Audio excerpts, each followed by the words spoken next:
Welcome back guys. एक बार फिर से स्वागत है आपका सत्यम ट्री क्लासेस में। दोस्तों, आज अपन प्रॉफिट एंड लॉस यानी लाभ और हानि के नेक्स्ट टाइप्स के बारे में पढ़ेंगे। इससे पहले मैंने आपको दो क्लासें प्रोवाइड करवाई हैं। पहली क्लास में मैंने आपको बेसिक्स के बारे में बताया है, दूसरी क्लास में मैंने आपको लाभ और हानि की 3 टाइप्स के क्वेश्चन जो हैं वो करवा दिए हैं।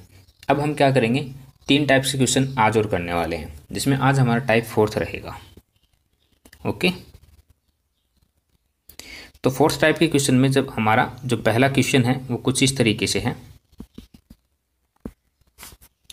कि एक घड़ी को 64 रुपये में बेचने पर 20% की हानि होती है, तो उसे 100 रुपये में बेचने पर कितने प्रतिशत का लाभ होगा। क्या आपको पता है कि वस्तु का क्रय मूल्य क्या है? नहीं पता। यहाँ पर आपको दोनों वस्तु के विक्रय मूल्य गिवन है। तो जैसा कि मैंने आपको लास्ट क्लास में बताया था, इसके लिए एक फार्मूला था हमारे पास। क्या था? पहला selling price upon second selling price. ठीक है, just a second.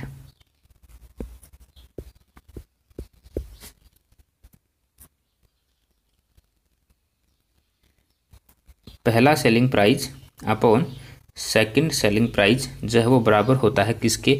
100 plus minus. जब प्रॉफिट होगा तो प्लस काम में लेना है और जब लॉस होगा तो माइनस काम में लेना है, बटे सेकंड विक्रय मूल्य, सॉरी प्रॉफिट या लॉस सेकंड। यहाँ पे एक्स क्या बताया था मैंने आपको? पहले जब वस्तु को बेचा जाता है तो लाभ या हानि प्रतिशत, फिर क्या होता है जब विक्रय मूल्य दोबारा किया जाता है तो लाभ या हानि प्रतिशत। ठीक है, तो इस वाले क्वेश्चंस में हमें SP1 कितना दे रखा है? 64। ठीक है, SP2 कितना दे रखा है, मतलब 100 रुपये में बेचने पर, तो वो कितना होगा? 100 बराबर 100 हो गया। देखना, 64 रुपये में बेचने पर 20% की हानि होती है। इसका मतलब हानि होती है तो हमें माइनस काम में लेना पड़ेगा, बट कितने में बेचा जाए कि उसे लाभ हो। अब लाभ की बात हो रही है तो हमें क्या करना पड़ेगा? प्लस करना पड़ेगा। हम क्या करते हैं, इसको थोड़ा सा सोल्व कर लेते हैं। यहाँ से मैं इसको बोल सकता हूँ ना 80/100 प्लस x2। ठीक है, ये पूरा फंक्शन इसके साइड जाएगा और ये इसके साइड जाएगा। तो यहाँ पर मैं इसको क्या लिख सकता हूँ? सिंपली 100 प्लस x2 की वैल्यू जो हो मेरे पास क्या होगी? 80 × 100/64। यहाँ से ये 1 टाइम्स और यहाँ पे ये 8 टाइम्स। ठीक है, यहाँ पे ये 4, फिर यहाँ पे ये 5 हो जाएगा, फिर यहाँ पे ये 2 और ये 250 हो जाएगा। यानी कि मैं इसको एक बार 125 बोल सकता हूँ क्या? किसकी वैल्यू है ये? 100 प्लस x2 के बराबर की वैल्यू है। इसका मतलब x2 की वैल्यू कितनी करेंगे हम? जब ये 100 इस साइड आएगा तो हमारे पास आ जाएगा 25%। यानी कि हमें उस वस्तु को 25% के प्रॉफिट पर बेचना पड़ेगा ताकि वो वस्तु 100 रुपये में बिक जाए। ये तो था फार्मूला बेस्ड, लेकिन हमें फार्मूला याद ना रहे तब हम क्या करेंगे? तो हमारा सिंपल सा फंडा है कि सबसे पहले हमें क्या करना है? आधे क्वेश्चन को सोल्व करना है। आधा क्वेश्चन कहाँ तक होगा हमारा कि एक घड़ी को 64 रुपये में बेचने पर 20% की हानि होती है। बस यहाँ से हम क्या करेंगे? वस्तु का क्रय मूल्य निकालेंगे। मैंने माना वस्तु का क्रय मूल्य x रुपये था। जब वस्तु का क्रय मूल्य x रुपये था तो मैंने उसे बेचा, कितने रुपये में बेचा? 64 रुपये में बेचा। ये वो 64 रुपये था जब मैंने इसको 80% की हानि पर बेचा। ठीक है, तो यहाँ से ये कटेगा, ये 4 टाइम्स, ये 5 टाइम्स, ये इस साइड आएगा 5 और ये 4 जो है इस साइड आ जाएगा। ये इससे कट जाएगा 16 बार और ये हो जाएगा 80 रुपये। यानी कि वो वस्तु जो है, उस वस्तु का जो क्रय मूल्य है वो कितना रहा होगा? 80 रुपये रहा होगा। अब मुझे क्या करना? अब हुआ क्या कि इस 80 रुपये वाली वस्तु को बंदे ने बेच दिया 100 रुपये में। कितने रुपए का लाभ पर बेचा? 20 रुपये के लाभ पर बेचा। और लाभ प्रतिशत हमेशा किस पर निकलता है? क्रय मूल्य पर। ये था क्रय मूल्य और ये थी सेलिंग प्राइस। तो 20 बटे क्रय मूल्य कितना है? 80 रुपये पर बेचा, मल्टीप्लाई 100। 0 से 0 कटेगा, ये 4 टाइम्स कटेगा। 4 टाइम्स का मतलब होता है 25%। तो ये क्या था आपका? 25% प्रॉफिट। ठीक है, एक और सवाल उठाते हैं यहाँ पर कि एक व्यापारी 310 रुपये में सामान बेचकर 7% का घाटा उठाता है। अगर वह अपने सामान को 350 रुपये में बेचे तो कितने प्रतिशत का लाभ होगा? सिंपली हम वही कंसेप्ट अपना काम में लेते हैं कि 7% की हानि हुई घाटा हुआ मतलब हानि हुई। कब? जब 310 रुपये में बेचा। मैंने क्या किया, मैंने निकाला इसका क्रय मूल्य। 7% की हानि का मतलब देख लो आप। ठीक है, यहाँ से क्रय मूल्य निकालूंगा तो वो क्या हो जाएगा 100, और ये 93 क्या आ जाएगा यहाँ पे इसके नीचे। अब देखो ये कटता है क्या, ये कटेगा 10 टाइम्स यानी 1 टाइम्स, और ये कट जाएगा 3 टाइम्स। तो ये क्या हो गया 1000/3 रुपये, ये क्या होगा उसका क्रय मूल्य। यहाँ पर हम इस क्रय मूल्य को एक बार ऐसे रखेंगे फ्रैक्शन में ही। अगर इसको कट पिट करेंगे तो फिर ये वैल्यू पॉइंट में जाएगी, तो वहाँ दिक्कत फंस सकती है तो क्रय मूल्य ही। अब क्या हुआ कि हम इस वस्तु को 350 रुपये में बेचेंगे। तो 1000/3 का मतलब है यानी कि ये वस्तु जो है ये कुछ इस तरीके से बिकी होगी ना। ये क्या होगी, माफ़ करना, ये इसकी कॉस्ट प्राइस रही होगी। ठीक है, तो इस कॉस्ट प्राइस वाली वस्तु को, इसको मैं लगभग ये बता देता हूँ आपको 34। इस रुपए वाली वस्तु को मुझे क्या करना है 350 रुपये में बेचना है। तो मैंने कितने रुपए का लाभ यहाँ पर कमाया, तो आप देखेंगे कि यहाँ पर मैंने लगभग 17 रुपये का लाभ जो है वो कमाया है। कितने रुपए का? लगभग 17 रुपये का, या फिर एक्चुअल वैल्यू में अगर आप जाना चाहो तो 16.64।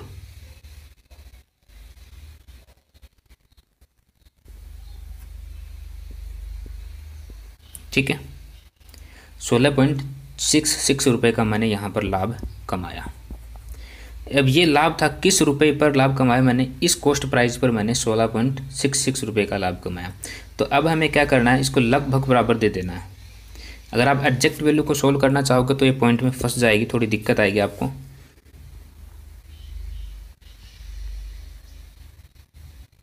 इसको इस तरीके से करो, ठीक है, 3334 और मल्टीप्लाई 100। जब आप इसको सोल्व करो, यहाँ से जो पॉइंट था ना उस पॉइंट को मैंने यहाँ पे ये हटा दिया है। ठीक है, और जब आप इसको सोल्व करोगे तो एक एग्जैक्ट वैल्यू तो मैं नहीं आएगी, लेकिन एक अच्छी वैल्यू है जो आपके पास आ जाएगी, लगभग 105। जब 105 यहाँ पर आपको देखने को मिलेगा, इसका मतलब क्या है कि उससे 5% का लाभ हो रहा है। ठीक है, बढ़ते हैं नेक्स्ट टाइप की तरफ। 25 वस्तुओं का क्रय मूल्य 20 वस्तुओं के विक्रय मूल्य के बराबर है, तो लाभ प्रतिशत क्या होगा। इसे क्या पता सवाल में लाभ होगा या हानि होगी, पर शायद कुछ तो पता ही होगा, इसीलिए इसने लाभ प्रतिशत के बारे में पूछा है। तो देखना, इस टाइप की क्वेश्चंस में हम हमेशा हमें एक काम करना है, जहां आपको कॉस्ट प्राइस मिले, यानी कि इस सवाल में आपको गिवन है क्या 25 वस्तुओं के क्रय मूल्य को मैं सी पे लिख रहा हूँ, बराबर है 20 वस्तुओं के विक्रय मूल्य की। आपको हमेशा उल्टा कर देना है, इसको तो बता देना है क्रय मूल्य और इसको बता देना है विक्रय मूल्य। आया समझ में? ऐसा क्यों होता है? ऐसा इसलिए होता है कि जब हम क्रय मूल्य और विक्रय मूल्य के रेशियो का पता लगाते हैं, भाई एक वस्तु के मूल्य का पता लगाते हैं, तो वहाँ पर ये चीज़ें क्या हो जाती हैं, इंटरचेंज हो जाती हैं। कैसे हो जाती हैं देखना, CP/SP इज इक्वल टू 20/25। आया समझ में? माफ़ करना, ऊपर 25 होगा और नीचे 20 होगा। ये इसके साथ मल्टीप्लाई होता है और ये इसके साथ क्या कर दिया हमने, ये वापस देखना, CP/SP। ठीक है, यहाँ पर ये 25 होता है और यहाँ पर ये 20 होता है। पहले वाला सही था अपना। क्यों होता है ऐसा? क्योंकि जब भी फ्रैक्शन में कोई चीज़ें होती हैं तो वो ऐसे मल्टीप्लाई होती हैं, इसलिए। अब देखो, इसको ऐसे मल्टीप्लाई करोगे तो आ जाएगा 25 CP और जो बराबर होगा 20 SP के, और यही तो हमें क्वेश्चन में गिवन था।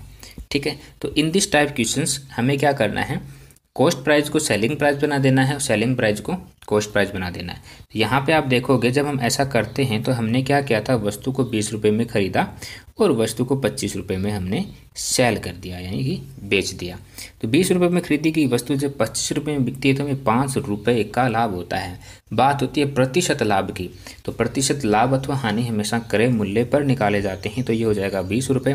प्रतिशत को हटाने के लिए या लगाने के लिए हमें क्या करना पड़ता है, 100 से मल्टीप्लाई करना पड़ता है। यहाँ से मैं इसको काटूंगा, ये 2 टाइम्स कटेगी, माफ़ करना 5 टाइम्स कटेगी और ये 25% हमें क्या हो जाएगा, प्रॉफिट हो जाएगा।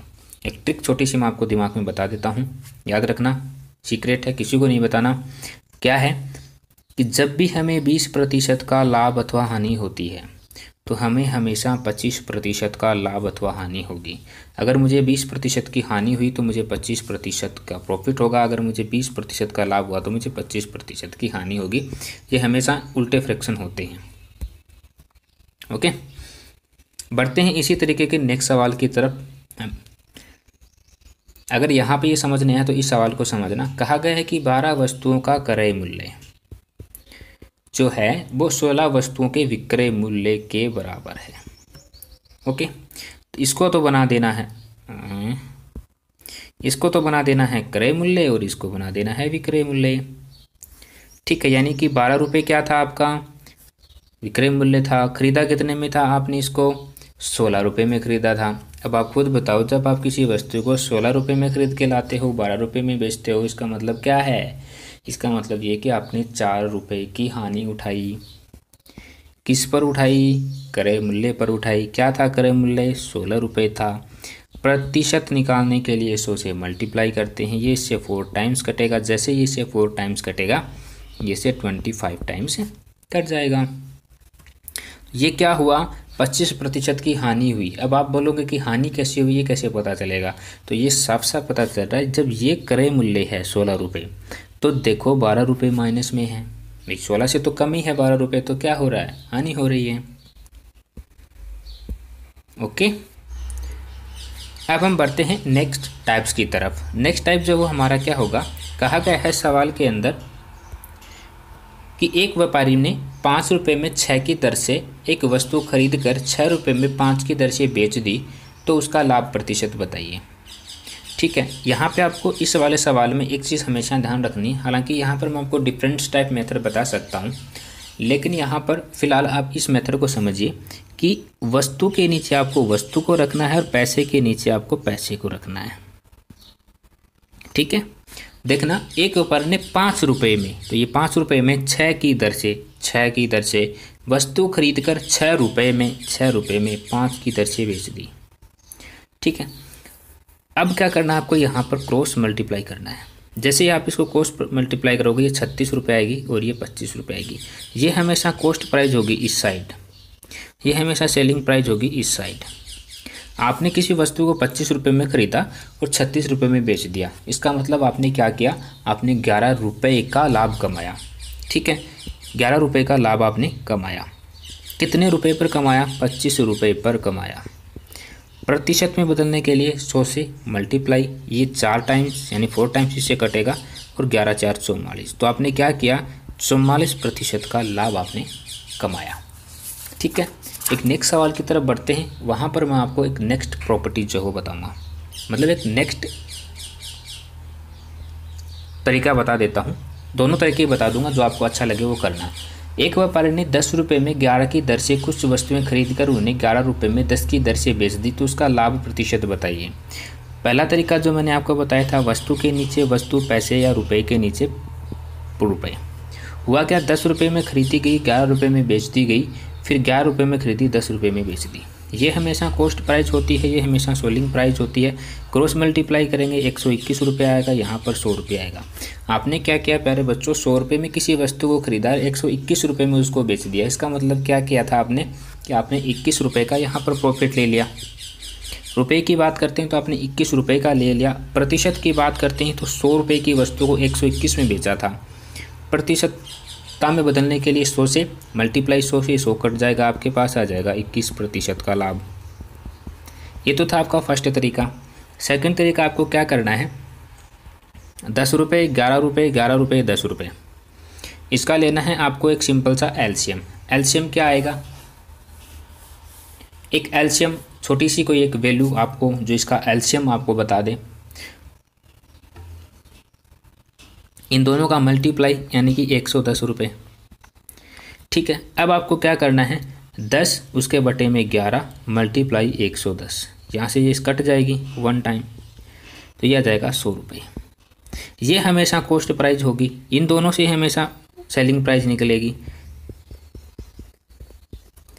121 रुपये, ये हमेशा सेलिंग प्राइस होगी।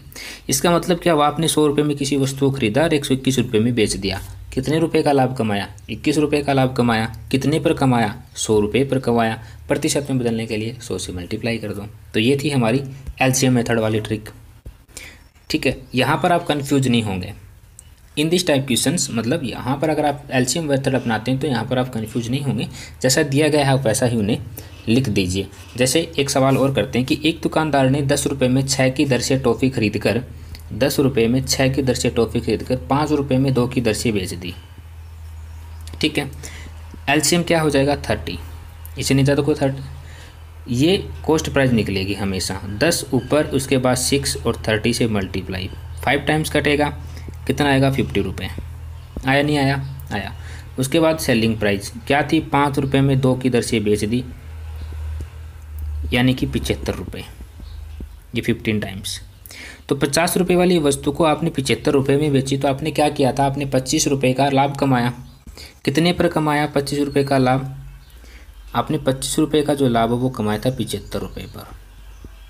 इसका मतलब आपने क्या किया था, आपने 33 सही 1/3% का क्या कर दिया हमने, ये माफ़ करना है, हमारी जो कॉस्ट प्राइस है वो 50 रुपये थी। ठीक है, तो ये से 2 टाइम्स कट जाएगी और 50% का हम क्या कर लेंगे, प्रॉफिट कर लेंगे। Simple, okay. जो पहले तरीका बताया था वो क्या था, वो देखना, रुपए वस्तु,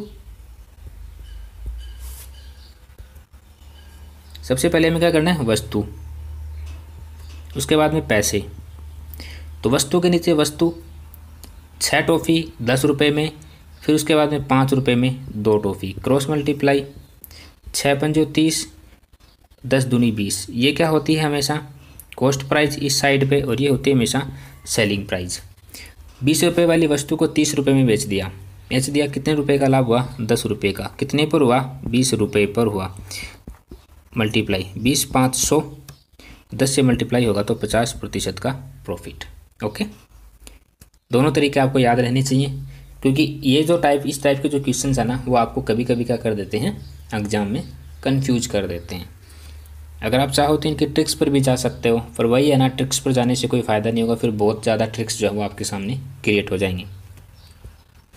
तो सिंपल सा मेथड यही था। आप 2 मेथड जो हैं इस टाइप के क्वेश्चन भी कर सकते हैं। एलसीएम वाला, कोई कंफ्यूज होता है कि यहाँ पर एसपी लूँ या फिर यहाँ पर सीपी लूँ, तो उनके लिए ये चीज़ें हैं। तो पहले 2 जो मान होंगे उनसे आपको क्या निकलेगा, कॉस्ट प्राइस निकलेगा, दूसरे वाले से क्या निकलेगी, सेलिंग प्राइस।